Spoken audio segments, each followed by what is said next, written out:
Do you feel lost sometimes? Te sens-tu perdu parfois?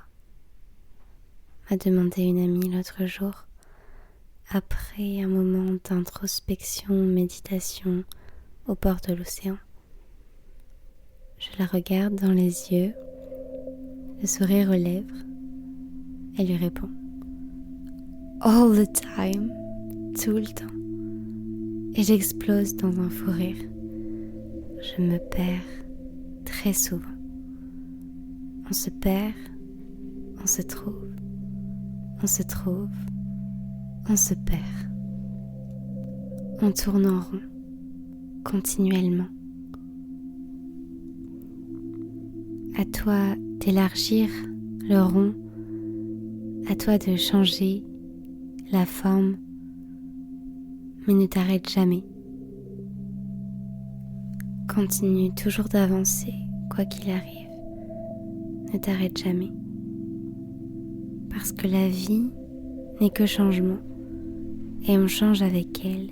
Et quand on résiste au changement, on résiste à la vie, et on résiste à notre expansion, à notre transformation. Tu peux aussi sortir du rond si tu veux, mais ça c'est plus difficile. Sur cette terre, le début est la fin, et la fin est le début. Je fais souvent le même rêve. Enfin, ce n'est pas vraiment un rêve. Je suis dans un labyrinthe, mais j'avance. Je suis perdue, mais j'avance. Coincée entre des murs qui me paraissent impossibles à escalader, impossibles à traverser. Mais j'avance, toujours. Parfois d'un pas assuré, parfois d'un pas hésitant. Mais j'avance. Je préfère encore avancer dans l'obscurité que de rester figée, telle une statue. Et progressivement, je prends de la hauteur. Je sors de mon propre corps. Je m'envole. Je deviens aigle. Et je me vois toute petite, minuscule, ridicule. Et je le vois, le labyrinthe, dans sa globalité, dans son immensité. Et je la vois, la sortie. Mais à chaque fois, je fais le choix de ne pas la prendre. Je fais le choix de rester dans le labyrinthe. Je fais le choix de m'y perdre, de ne pas savoir vraiment où je vais. En fait, je ne cherche même pas la sortie. Je pense que je l'ai cherchée pendant longtemps, mais aujourd'hui, je ne cherche même plus la sortie. Parce que pour moi, prendre la sortie, c'est abandonner la vie, car la vie est un labyrinthe. On ne sait jamais où l'on va vraiment et ce qui nous attend. Mais c'est ça qui est excitant et séduisant. Le caractère imprévisible de la vie. Et peut-être que je ne sais même pas ce que je cherche. Peut-être que je ne cherche rien finalement. Et que je vis, tout simplement. Que je bouge avec la vie. Comme le vent, comme l'océan. Jamais stagnant. Toujours en mouvement. Pour moi, les êtres humains sont des âmes errantes sur terre, parfois souffrantes et parfois conscientes. En fait, leur peine s'est envolée à partir du moment où ils ont pris conscience de leur errance éternelle. Il est possible de mettre fin à cette errance en prenant la sortie, mais en prenant la sortie avec conscience. C'est ce qu'on appelle le moksha dans la philosophie du yoga. La réalisation du soi, la libération du cycle des réincarnations. Ça m'a souvent attirée. Je l'ai déjà cherché, mais aujourd'hui, ce n'est plus ce que je cherche. Je ne sais même pas ce que je cherche. Je suis perdue, comme vous. Mais je suis consciente d'être perdue. Et ça change tout. Mais si vous choisissez de prendre la sortie sans conscience, c'est une perte de temps. Vous allez revenir dans le labyrinthe. Vous allez vous réincarner et devoir reprendre, peut-être même recommencer tout le travail que vous aviez abandonné dans la vie précédente, dans les vies précédentes, afin de vous rapprocher du réveil, de vous rapprocher de la rencontre avec vous-même. Je vous avais prévenu, ça prend beaucoup de temps, plusieurs vies. Alors, si vous pouvez gagner du temps, ne choisissez pas la facilité, ne restez pas figé et ne prenez pas la sortie si vous n'êtes pas conscient.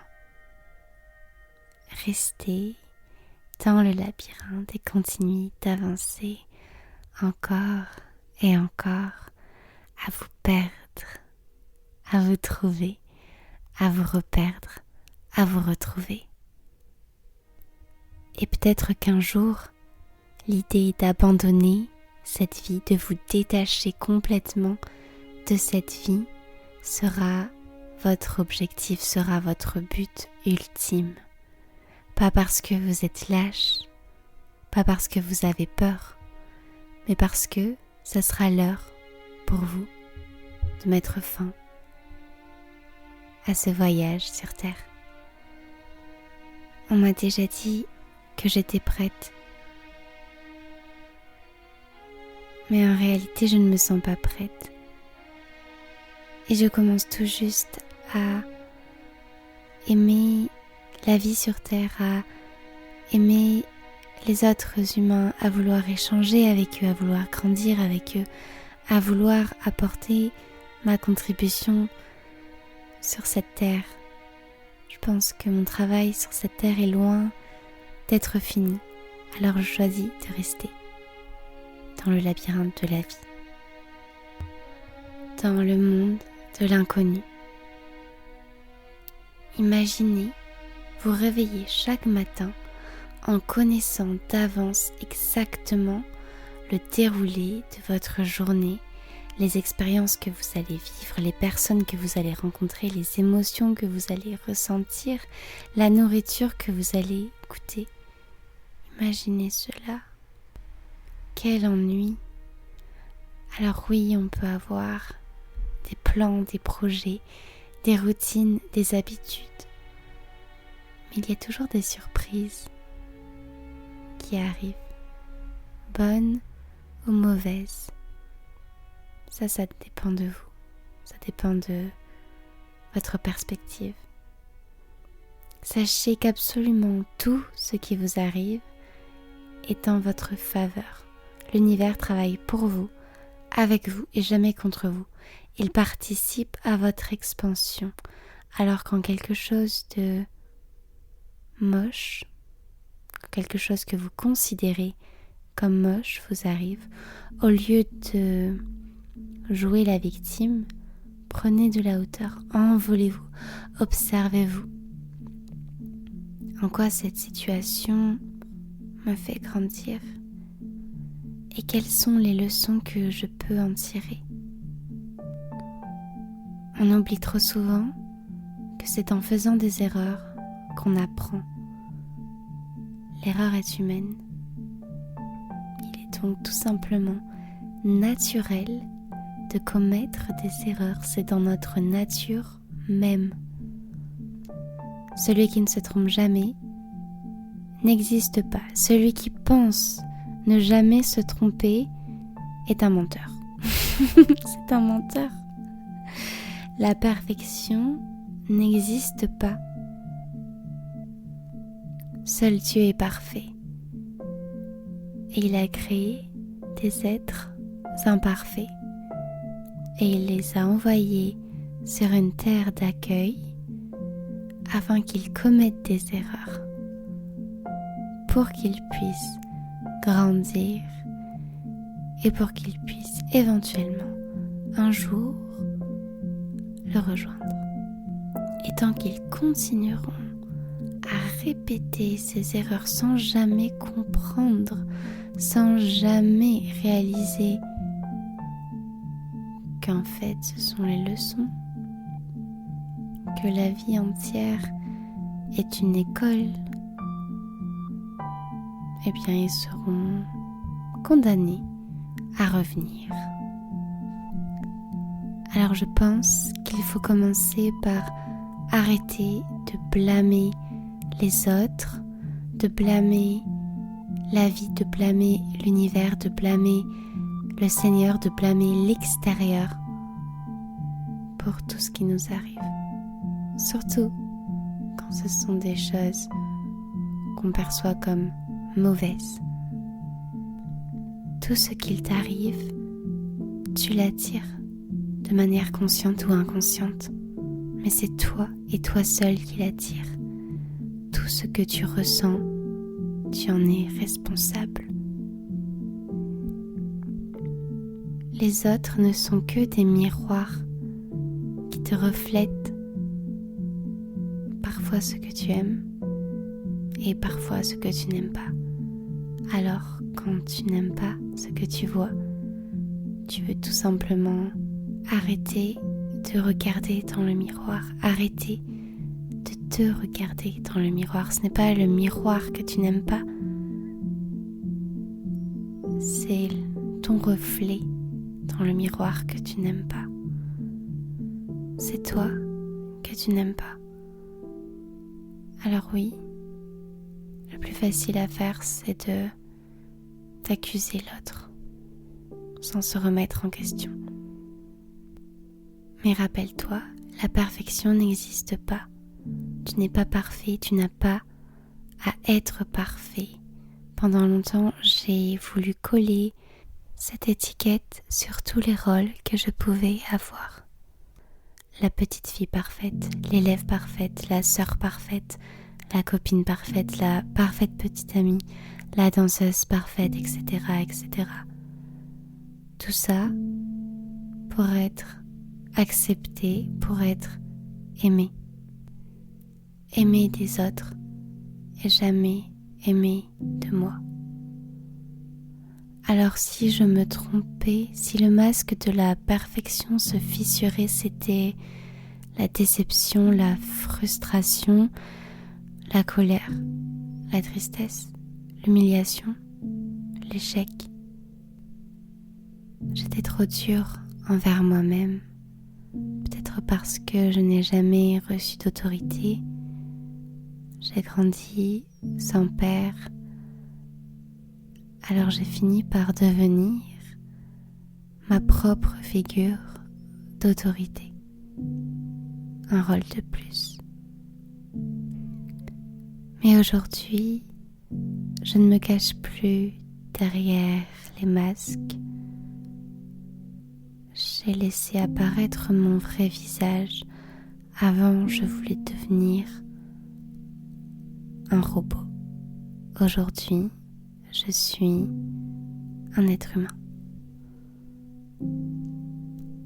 Quand on se montre, les gens nous regardent, mais surtout, les gens nous voient. Quand on s'expose, on sent la chaleur du soleil. Et oui, ça peut brûler, mais il est possible de se protéger. Et ce n'est pas parce qu'on est vrai qu'on doit tout montrer, qu'on doit tout donner. Il faut toujours garder un peu de soi pour soi.